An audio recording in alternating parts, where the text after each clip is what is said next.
Halo, assalamualaikum warahmatullahi wabarakatuh. Jumpa dengan saya lagi, Neng Eva. Gimana kabarnya, sahabat hikmah semuanya hari ini? Yang soleh dan solehah, yang baik hatinya, yang cantik dan yang ganteng, lahir batinnya, yang tidak sombong, rajin menabung, serta rajin sedekah. Semoga hari ini sehat-sehat walafiat dan dalam lindungan Allah Subhanahu wa Ta'ala, dan semoga kita semuanya mendapatkan kucuran rahmat, keberkahan, dan keridhoannya, serta mendapat syafaat baginda Rasulullah Shallallahu Alaihi Wasallam, baik ketika di dunia maupun di akhirat kelak. Amin, amin, amin, ya robbal alamin. Baik sahabat hikmah semuanya, sebelumnya saya akan mengingatkan bahwa video konten YouTube ini dibuat untuk umum dan bagi siapa saja yang mau mengambil pelajaran, manfaat, serta hikmah di dalamnya, serta untuk pertumbuhan dan perkembangan jiwa kita setiap harinya. Dan juga video konten YouTube ini dibuat tidak untuk menyinggung siapapun serta tidak untuk merendahkan siapapun. Justru sebaliknya, di sini kita belajar berbenah jiwa, belajar menata jiwa, belajar membeningkan hati dalam rangka ketauhidan menuju Allah Subhanahu wa Ta'ala. Jadi semangat terus belajar dan terus berbenah jiwa, berjuang melawan hawa nafsu serta riadoh atau olah batin dalam rangka ketauhidan menuju Allah Subhanahu wa Ta'ala. Tujuan kita adalah Allah, maka berjalanlah ruhani kita. Kita hidupkan ruhani kita dengan zikrullah, istiqomah dalam zikrullah sampai kita mendapatkan sholat daim atau sholat batin, dan dibarengi dengan amalan ibadah-ibadah lahir seperti sholat wajib 5 waktu, ibadah sholat sunnah, ibadah puasa baik yang wajib seperti Ramadan ataupun puasa sunnah Senin Kamis, dan juga kita jika ada rezeki yang lebih kita bersedekah atau kita mengeluarkan zakat apabila nisab, serta kita kalau mampu menjalankan amalan ibadah umroh dan haji, serta berbuat kebaikan-kebaikan lainnya yang diridhoi oleh Allah Subhanahu wa Ta'ala. Orang yang baik pasti banyak amal solehnya, namun kita tetap hati kita, tujuan kita adalah Allah. Inna solati wa nusuki wa mahyaya wa mamati lillahi rabbil alamin. Sesungguhnya solatku, ibadahku hanya untuk Allah Subhanahu wa Ta'ala, atau hanya karena Allah Subhanahu wa Ta'ala. Allah Tuhan seluruh alam. Maka tauhidkan hati kita, tujuan kita Allah, selalu ingat Allah, Allah, Allah, dan Allah, Allah, selalu Allah terus di dalam hati kita ya.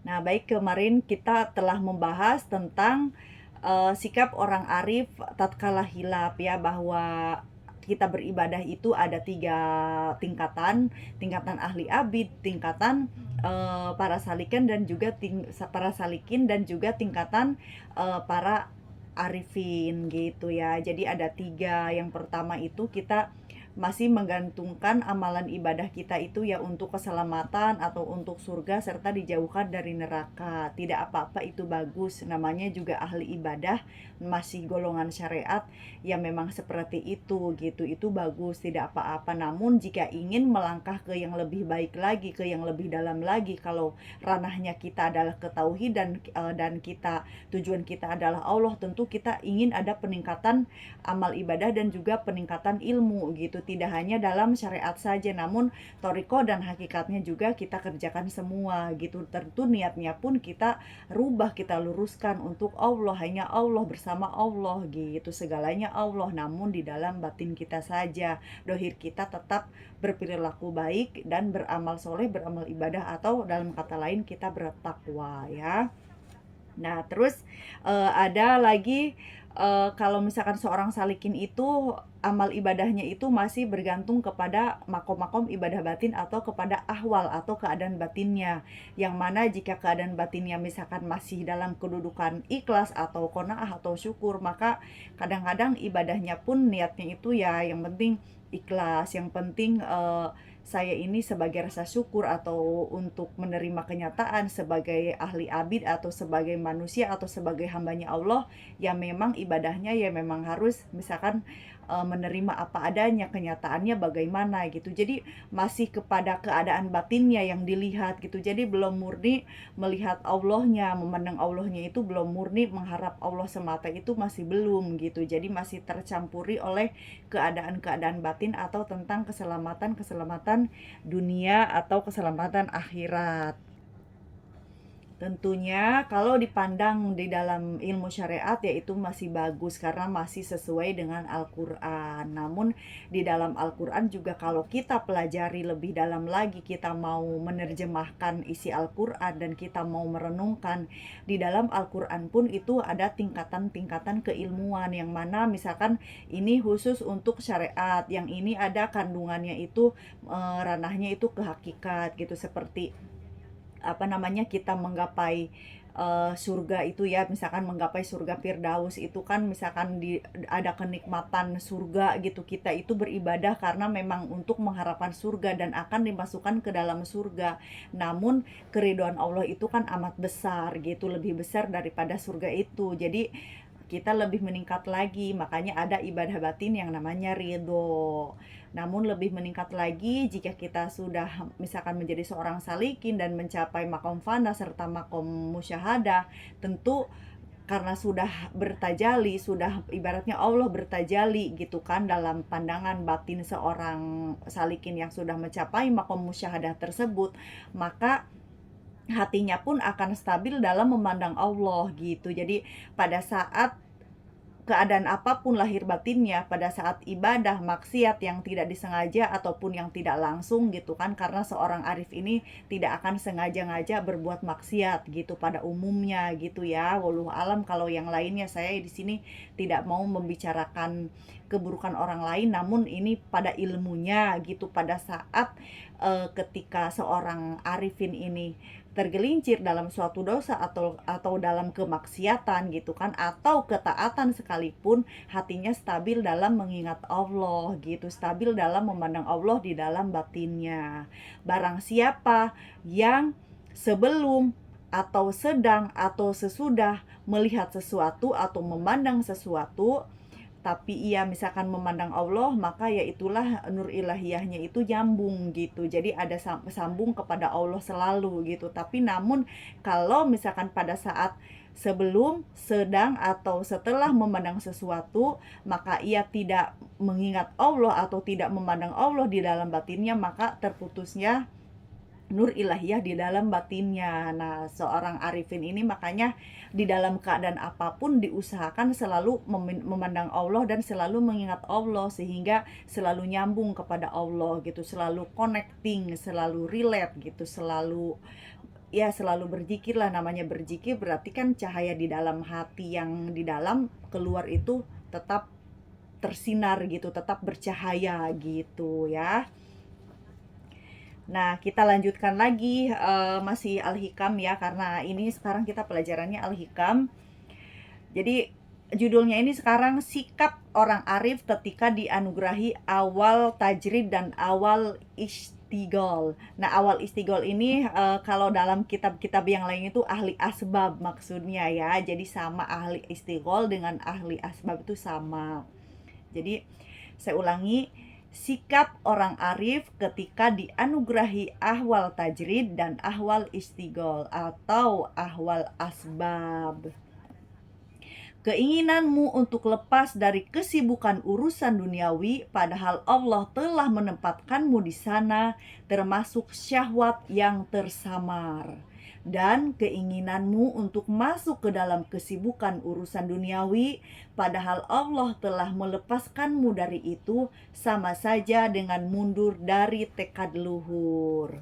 Maksudnya bagaimana? Nah, Ibnu ulasan Syekh Abdullah Asyarqawi menerangkan bahwa tajrid adalah sebuah kondisi di mana seseorang tidak memiliki kesibukan duniawi. Contohnya itu para ulama, para guru, para mursyid yang sibuk dengan santrinya, atau sibuk dengan muridnya, atau sibuk dengan urusan dari majelis ke majelis, dari pesantren ke pesantren, sehingga tidak ada waktu untuk mencari penghidupan duniawi gitu. Tidak ada waktu untuk mencari nafkah. Jadi itu disebutnya tuh ahli tajrid gitu ya. Jadi sibuk dengan urusan uhrawi, sibuk dengan urusan keilahian gitu, namun diberi kemudahan atas rezekinya tanpa harus mencari atau berusaha atau bekerja seperti kita-kita ini gitu. Itu namanya ahli tajrid ya.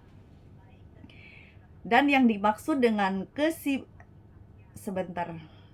Sebaliknya, istigol adalah sebuah kondisi di mana seseorang memiliki kesibukan duniawi.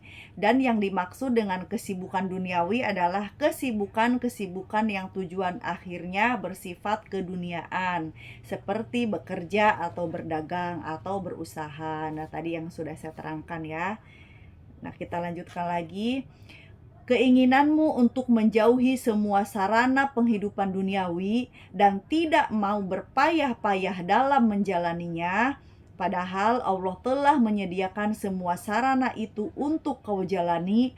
Bahkan saat menjalaninya pun agamamu tetap terjaga, sifat tamak tetap jauh darimu, ibadah lahir dan keadaan batinmu juga tidak terganggu, maka keinginan semacam itu termasuk syahwat tersamar.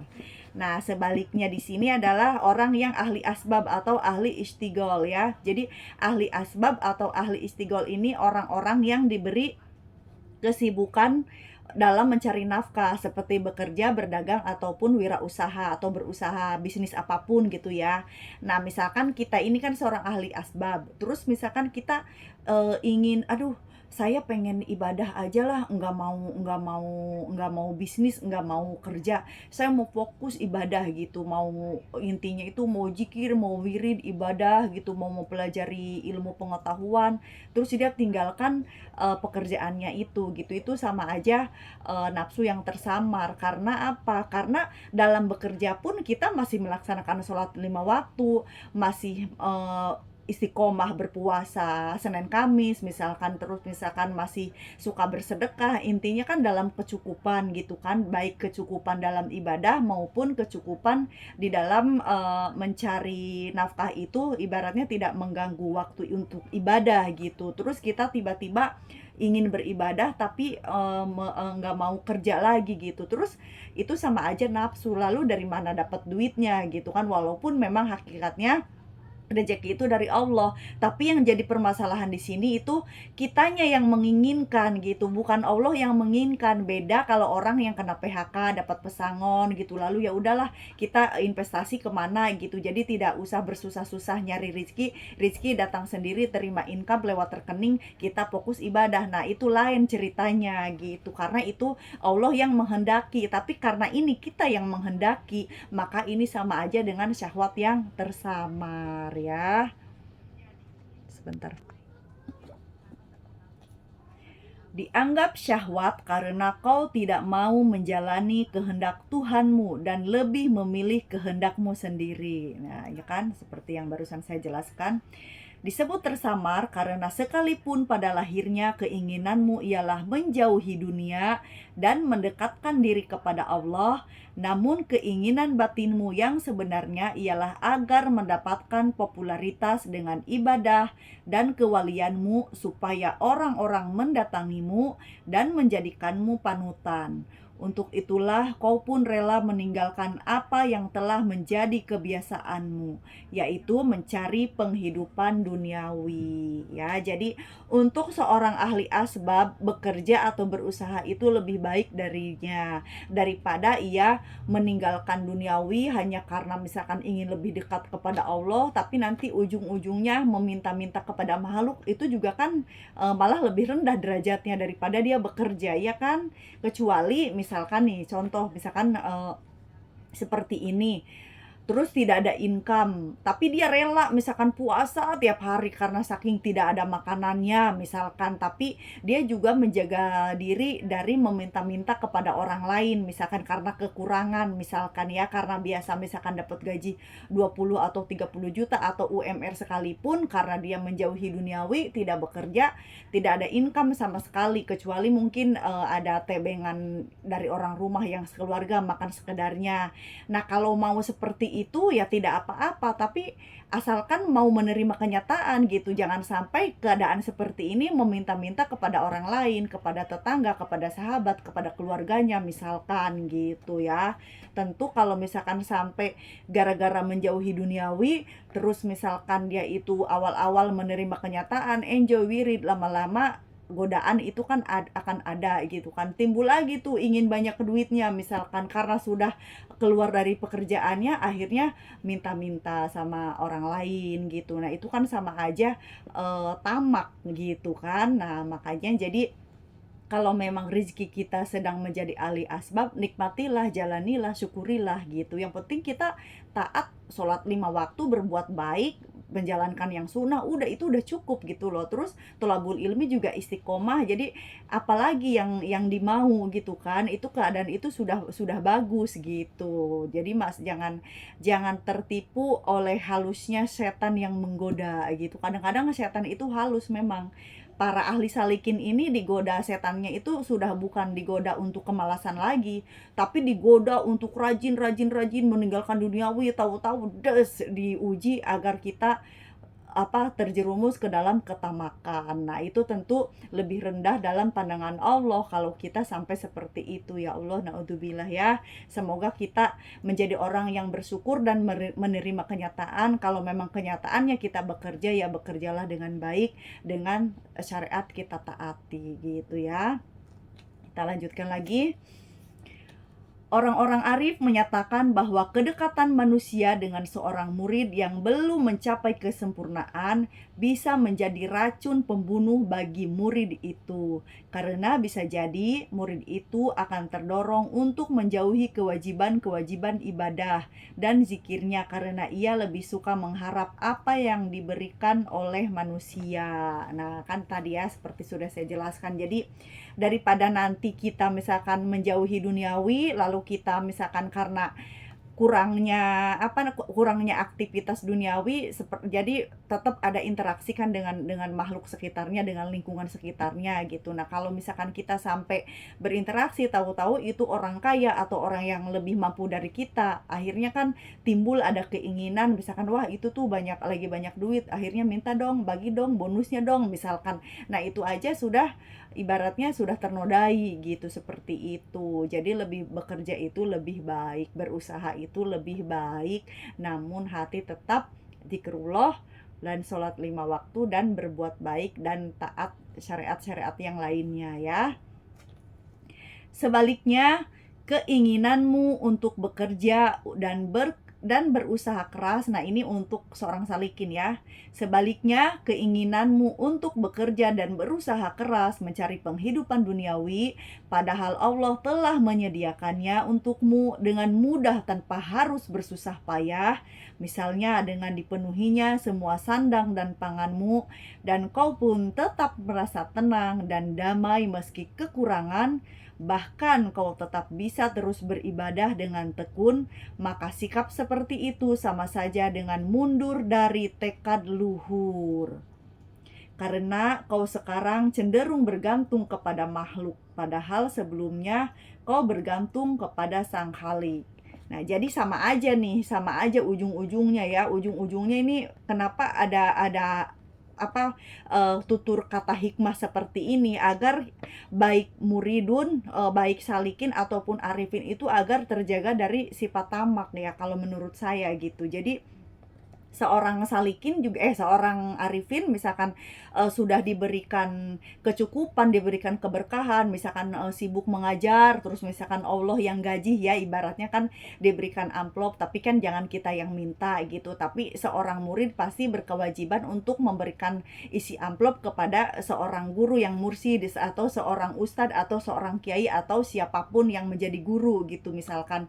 Nah, terus misalkan isi amplop tersebut tuh udah cukup gitu kan, misalkan namanya ya kadang-kadang memang rezeki maungeun ya, kadang-kadang misalkan blug tahu-tahu ada yang ngasih misalkan 25 juta gitu, tahu-tahu ada yang ngasih 30 juta, besoknya lagi atau minggu depannya lagi atau bulan depannya lagi hanya mendapatkan dari murid-murid amplop yang mana mungkin 5 juta aja kurang gitu misalkan gitu.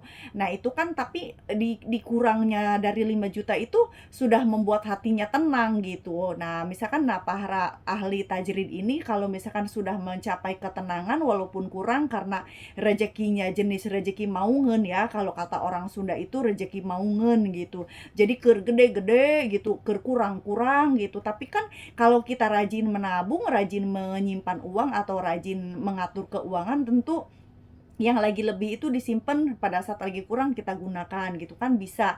Yang penting kita bisa mengaturnya itu kan kita udah cukup tenang. Jadi nggak usah pengen misalkan oh itu tuh ada murid saya bisnisnya bagus, saya ikutan deh bisnis. Akhirnya waktunya ngajar malah ini bisnis gitu. Nah itu jadi tidak boleh sampai seperti itu gitu, terbengkalai kan. Jadi kewajibannya untuk mengajar itu terbengkalai gitu. Jadi akhirnya kan timbulnya tamak-tamak juga gitu. Jadi lebih nafsu duniawinya lebih kenceng daripada ngajar muridnya itu. Jadi waktunya ngajar muridnya ditinggalin. Jadi malahan bisnis gitu ya.